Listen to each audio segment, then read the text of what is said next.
నమస్తే అండి. నేను మీ దేవరకొండ ఉమా. సెప్టెంబర్ 7వ తారీఖు 2025 ఆదివారము భాద్రపద శుక్ల పౌర్ణమి రోజున రాహుగ్రస్త సంపూర్ణ చంద్రగ్రహణము అనేటువంటిది రాబోతోంది. ఇది భారతదేశం ప్రతి ఒక్కరికి కనబడుతుందండి. మీ ప్రాంతంలోనూ ప్రతి రాష్ట్రంలోనూ ఇది కనబడుతుంది. ప్రధానంగా ఈ చంద్రగ్రహణము అనేటువంటిది ఆ 7వ తారీఖు రోజు రాత్రి 9:56 దగ్గర నుంచి స్టార్ట్ అయ్యి 8వ తారీఖు అంటే 12 దాటిన తర్వాత ఆ ఉదయము ఏఎం అనేటువంటి టైంలో 1:56 వరకు ఈ చంద్రగ్రహణం కనబడుతుంది. సుమారుగా 3:30 పాటు ఈ చంద్రగ్రహణం కనబడుతుందండి. ఈ 3:30 కూడా వెరీ ఇంపార్టెంట్ టైం. ఈ కాస్మిక్ ఎనర్జీ అనేటువంటిది చాలా హై లెవెల్లో ఉంటుంది. ఈ చంద్రగ్రహణము అనేటువంటిది శతభిష నక్షత్రం, పూర్వభాద్ర నక్షత్రం, కుంభరాశిలో పడుతుంది కాబట్టి మేజర్లీ ధనిష్ట 3, 4 పాదం వాళ్ళు కావచ్చు, శతభిష నక్షత్రం 1, 2, 3, 4 పాదం వాళ్ళు కావచ్చు, పూర్వభాద్ర నక్షత్రం 1, 2, 3 పాదం వాళ్ళు కావచ్చు. ఈ గ్రహణాన్ని ఎట్టి పరిస్థితుల్లోనూ చూడకూడదు. ఆ సమయంలో కొన్ని జాగ్రత్తలు ఏమిటి అంటే, ఆ సమయంలో భోజనం చేయొచ్చా? ఆ సమయం జనరల్లీ రాత్రి కాబట్టి భోజనం చేయాల్సిన అవసరం ఉండదు. కాబట్టి అయినా సరే 7వ తారీఖు రోజు రాత్రి సూర్యాస్తమయం అవ్వకముందే భోజనం చేయడం వల్ల, సరైనటువంటి ఆహార నియమం పాటించడం వల్ల చక్కని ఆరోగ్యం ఉంటుంది. దాన్ని బాగా గమనించండి. గర్భిణీ స్త్రీలైతే ఆ సమయంలో ఎలాంటి అవస్థలు పడాల్సిన అవసరం లేదు. అర్ధరాత్రిది వచ్చి వెళ్ళిపోతుంది కాబట్టి ప్రశాంతంగా నిద్రలో వెళ్ళిపోతుంది కాబట్టి భగవన్ నామస్మరణ చేసుకుని పడుకోండి. ఎలాంటి అవస్థలు ఇబ్బందులు ఏమీ రావు. ప్రత్యేకమైన నియమాలు అవసరం లేదు.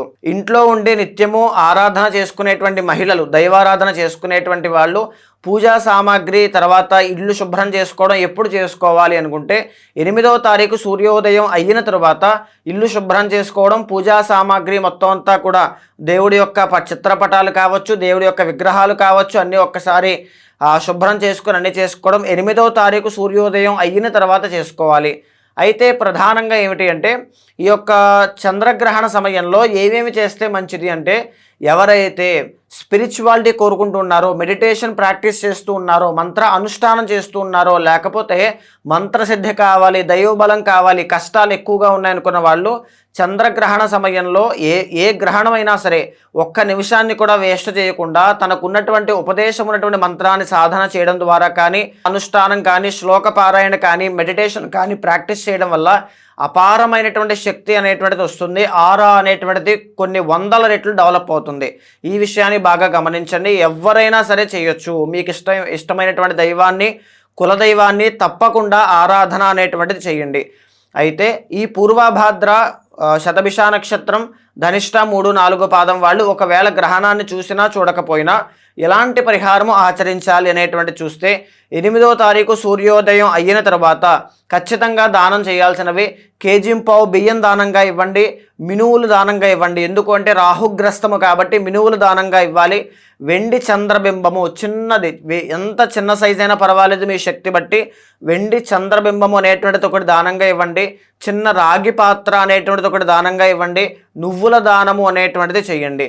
ఒకవేళ ప్రత్యేకించి పూర్వభాద్ర నక్షత్రం వాళ్ళు కనుక మీరు చూస్తూ ఉంటే వీటితో పాటు కేజీంపావు శనగలు దానంగా ఇవ్వండి. లేదా నానబెట్టిన శనగలు ఆవుకు తినిపించడం వల్ల మీకున్నటువంటి దోషం తొలగిపోతుంది. శతభిష నక్షత్రం వాళ్ళు ప్రత్యేకించి ఇవ్వాల్సిన పని లేదు.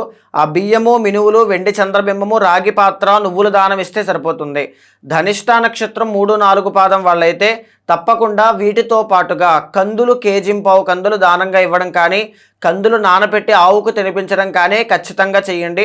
మీకున్నటువంటి గ్రహణ ప్రభావం చేత మీరు పడే ఇబ్బందులు కానీ ఏవైనా ఉన్నా ఆ బాధల నుంచి చాలా ఈజీగా బయటకు వస్తారు అని చెప్పచ్చు. ధనుసు రాశి వాళ్ళకి చంద్రగ్రహణ ప్రభావం అనేటువంటిది ఏ విధంగా కనబడుతోంది, ఎలాంటి జాగ్రత్తలు తీసుకోవాలి, అసలు మంచా చెడా అనేటువంటి విషయాన్ని చూస్తే యాక్చువల్లీ చెప్పాలి అంటే ధనస్సు రాశి వాళ్ళకి గొప్పదైనటువంటి శుభవార్త అని చెప్పచ్చు. మంచి లాభములు, ప్రాఫిట్స్ అనేటువంటివి కనబడుతూ ఉన్నాయి. ప్రధానంగా ఈ ధనస్సు రాశి వాళ్ళకి చూస్తే కనుక ఇది 11th హౌస్లో పట్టబోతోంది కాబట్టి కుంభరాశి నుంచి లెక్క వేస్తే ధనస్సు అనేటువంటిది పై అధికారుల దగ్గర నుంచి, కుటుంబంలో పెద్దవాళ్ళ దగ్గర నుంచి మన్ననలు, ప్రశంసలు, అభినందనలు పొందే అవకాశం, కోరుకున్నటువంటి వస్తువులు కానీ, వాహనాలు కానీ, వస్త్రాలు కానీ, వస్తువులు కానీ కొనుక్కునేటువంటి యోగం బాగుంది. నూతన పరిచయాలన్నీ కూడా గొప్పదైనటువంటి అవకాశాలకి దారితీసే అవకాశాలు కనబడుతున్నాయని చెప్పచ్చు. ఈ గ్రహణం తర్వాత నుంచి చాలా మంచి శుభ ఫలితాలు ఉన్నాయి. మీరు బాగా గమనించండి. ఈ సెప్టెంబర్ మాసంలో ఎలాంటి గ్రహ ఫలితాలు ఉన్నాయో కూడా ఒకసారి మనం చూస్తే కనుక మీకు ఈ సెప్టెంబర్ మాసంలో 6 నుంచి 7 గ్రహాలు దివ్యంగా యోగిస్తున్నాయి. మళ్ళీ మళ్ళీ ఇలాంటి అవకాశం కూడా రాదు. ఎందుకు అని అంటే 3వ స్థానంలో రాహు బలం అనేటువంటిది చాలా బాగుంది. సప్తమలో గురుబలం చాలా బాగుంది. అష్టమ భాగ్యంలో శుక్రబలం చాలా బాగుంది. సినీ నాటక కళారంగాలు, నృత్య గీత వాద్యాది రంగాల్లో ఉన్న వాళ్ళకి శుభవార్త, మంచి ఆదరణ, అవకాశాలు అన్నీ బాగుంటాయి. వివాహం కుదరట్లా, పెళ్లి అవ్వట్లేదు అనుకుంటే ఖచ్చితంగా అవకాశం వస్తుంది. ఈ గ్రహణం తర్వాత పెళ్లి అయిపోయే యోగం ఉంది, మీరు రాసి పెట్టుకోవచ్చు. 3వ స్థానంలో రాహు బలం చాలా బాగుంది. విదేశాల విషయంలో, విదేశీ ప్రయాణం విషయంలో పెండింగ్ పడుతుంటే అది ఖచ్చితంగా పూర్తవుతుంది అని చెప్పొచ్చు.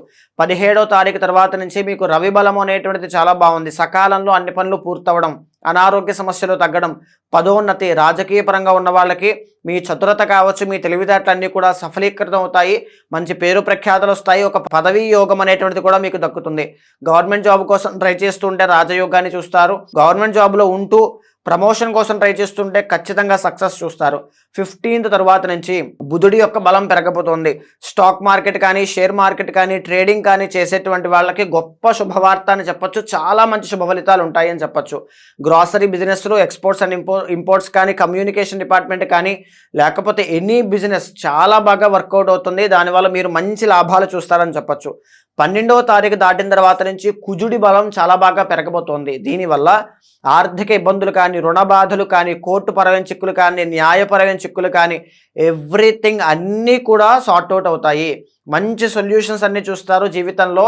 ఈ సెప్టెంబర్, ఈ గ్రహణము మీకు టర్నింగ్ పాయింట్, కష్టాలన్నిటికీ కూడా ఎండ్ పాయింట్ అని కూడా చెప్పొచ్చు. కానీ మీరు తీసుకోవాల్సిన జాగ్రత్తలు ఏంటి అంటే, అర్ధాష్టమ శని ఉంది. ఏ విషయంలోనూ కూడా నిర్లక్ష్యము, సోమరితనము, బద్ధకము లేకుండా అనుకున్న పని అనుకున్న సమయానికి మీరు పూర్తి చేయగలిగితే చాలు. శుభవార్త వింటారు లైఫ్లో. ఇది ఒక్కటే పాటించండి. ఫ్రీక్వెంట్గా ఎవ్రీ 3 monthsకి ఒకసారి తిరుమల వెళ్ళిరండి, శ్రీవారి దర్శనం చేసుకోండి, శని దోషం పోతుంది. ఎవ్రీడే హనుమాన్ చాలీసా చదవండి, పనుల్లో ఆటంకాలు లేకుండా వెళ్ళిపోతాయి. ప్రతి శనివారము నల్ల నువ్వులు దానంగా ఇవ్వడం కానీ, శనికి తైలాభిషేకం చేయించడం కానీ చేయండి. అర్ధాష్టమ శని దోషం తగ్గడం వల్ల చాలా బాగుంటుంది. పర్సనల్ చార్ట్ చూసుకోండి. ఇలాంటి సెప్టెంబర్ మాసం గ్రహణము ఇలాంటి వచ్చే కలయిక మీకు శుభవార్త, టర్నింగ్ పాయింట్ మళ్ళీ మళ్ళీ రాదు. అయినా సరే నా జీవితంలో ఎలాంటి మార్పు లేదు అంటే, కర్మ దోషం వల్ల మీ పర్సనల్ చార్ట్లో చాలా దోషాలు ఉన్నాయి. ఆ కర్మ అనుభవించేంత వరకు మీరు ఇబ్బంది పడతారని అర్థం. దానికి సంబంధించిన శాంతి పరిహారములు వెంటనే ఆచరించండి. శీఘ్రంగా ఇమీడియట్ చేంజెస్ అనేటువంటివి లైఫ్లో కనబడతాయి. సో ముఖ్యమైన నిర్ణయాలు కానీ, ప్రధానమైన నిర్ణయాలు కానీ 15వ తారీఖు లోపల మీరు ఎట్టి పరిస్థితుల్లోనూ తీసుకోవద్దు. నేను జాబ్ చేంజ్ అవ్వాలనుకుంటున్నానండి, 15th తర్వాతనే ఏదైనా. బిజినెస్ కొత్తది పెట్టుబడి పెడదాం అనుకుంటున్నానండి, 15th తర్వాతనే ఏదైనా. లేకపోతే అప్పు చేద్దాం అనుకుంటున్నాను, 15th తర్వాతనే ఏదైనా. న్యాయపరమైన చిక్కులు ఉన్నాయి, సెటిల్మెంట్ కానీ, తగాదాలు కానీ ఉన్నాయి. వాటికి ఏం చేయమంటారు? 15th తర్వాతనే ఏదైనా.